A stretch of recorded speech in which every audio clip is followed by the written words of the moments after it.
তো রাহিম ভাই পিসি কেনার জন্য আপনাকে টাকাটা কে দিল? টাকাটা বলতে মধ্যবিত্ত ফ্যামিলি, আব্বু ছোটখাটো একটা জব করে, ওখান থেকে যা ইনকাম বা অনেক কষ্ট করে আব্বু টাকা যেগুলো জমাইছে বা এটার জন্য আমাকে দিয়েছে যে পিসি কিনো, এইটাই। আর আমার পিসি কেনার সবচেয়ে গুরুত্বপূর্ণ ভূমিকা রাখছে আমার আব্বু এবং আম্মু। অনেক অসংখ্য ধন্যবাদ জানাই যে আমাকে এত ভালো একটা পিসি কেনার সামর্থ্য বা টাকা দিয়েছে। এটা এই অনেক।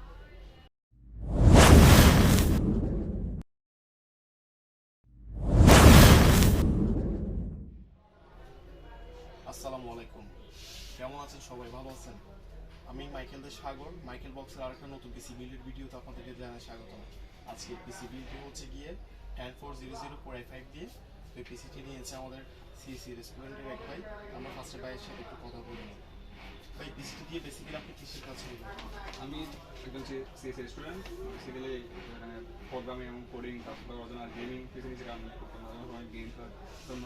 আমি গেম খেলতে ভালো লাগে, এগুলোই। আর গ্রাফিক্সের কাজ করবো, এটা কথা কিছু না। মানে আপনার সবগুলো কাজ একসাথে করেন বলেন, তারপর হচ্ছে গিয়ে কোডিং বা প্রোগ্রামিং। আপনি তো ফার্স্টে বলছিলেন বেসিক্যালি কোডিং।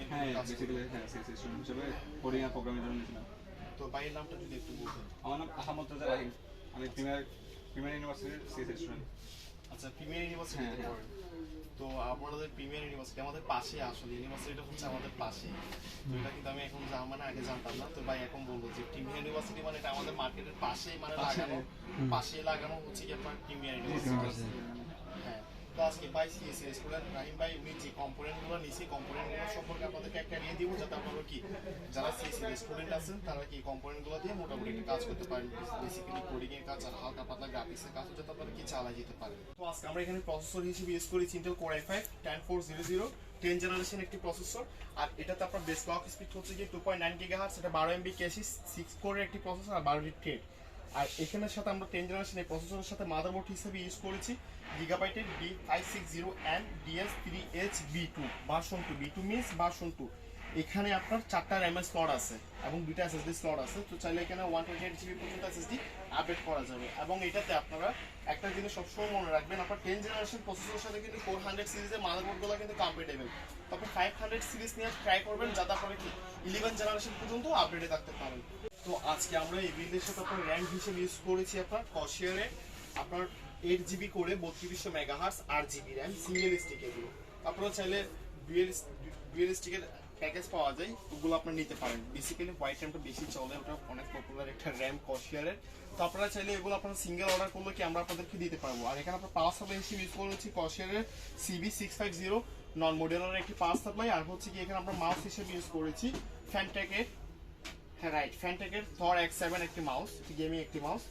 আর এখানে যে SSDটা আমরা ইউজ করেছি, SSDটা হচ্ছে Apacer 256 NVMe জেনারেশন 3 একটি SSD।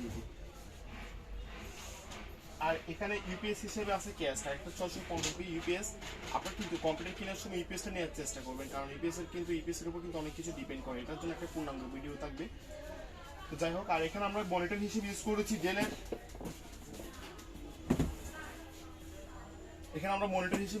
ডেলের, AC3222H। এটা হচ্ছে 22 ইঞ্চি বর্ডারলেস মনিটর।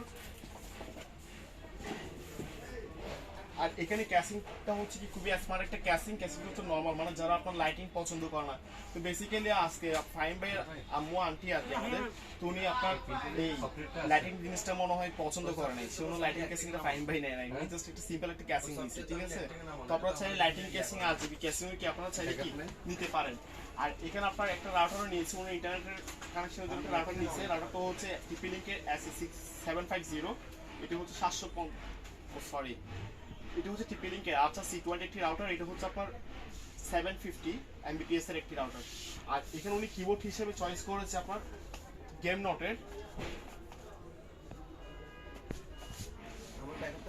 KB505 একটি কিবোর্ড। এটা হচ্ছে আপনার মাল্টি ফাংশনাল RGB কিবোর্ড।